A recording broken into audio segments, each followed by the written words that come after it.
गणेश दर्शन में आपके सामने प्रस्तुत कर रहे हैं श्री कुबेर गणेश की कथा।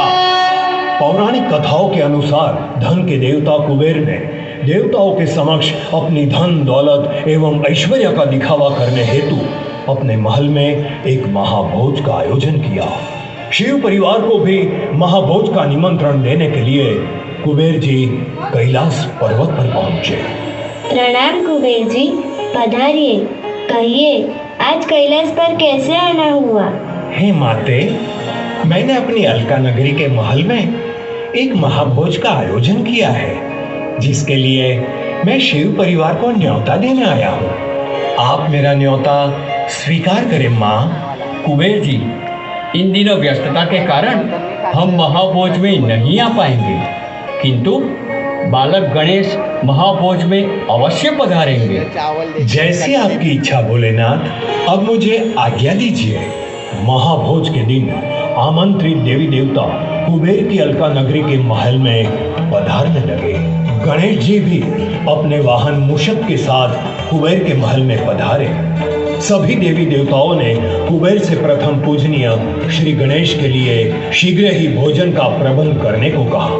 कुबेर ने भी तुरंत ही अपने सेवकों को भोजन परोसने के लिए आज्ञा दी। आज्ञा मिलते ही सेवकों ने गणेश जी को सोने चांदी के बर्तनों में विभिन्न व्यंजन परोसना शुरू कर दिया।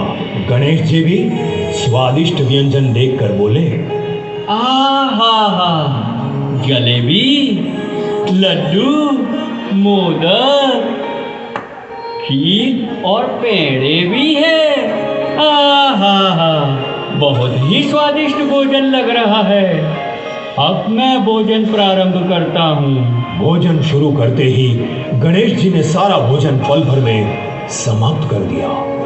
गणेश जी को दोबारा भोजन परोसने पर भी उनकी भूख शांत नहीं हुई।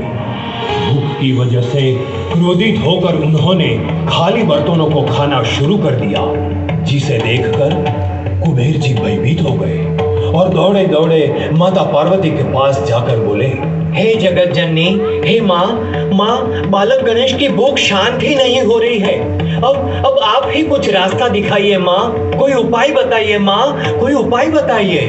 कुबेर जी, आप इतने बड़े सामर्थ्यवान होकर भी मेरे बाल गणेश की भूख शांत नहीं कर सके, फिर आपका सामर्थ्य किस काम का?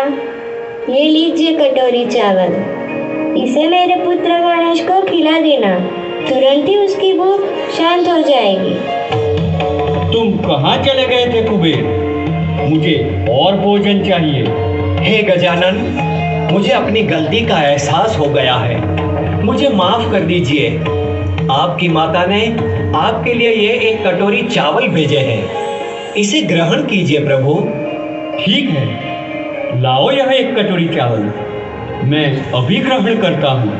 चावल खाते ही गणेश जी की भूख शांत हो गई और कुबेर को सबक सिखाकर गणेश जी भी अपनी लीला समाप्त करके कैलाश की ओर लौट गए। इसी प्रकार गणेश जी ने कुबेर महाराज का घमंड तोड़ा और संदेश दिया कि किसी को भी अपने पद, प्रतिष्ठा एवं धन वैभव का अभिमान नहीं करना चाहिए और हमेशा धर्म के अनुसार ही आचरण करना चाहिए।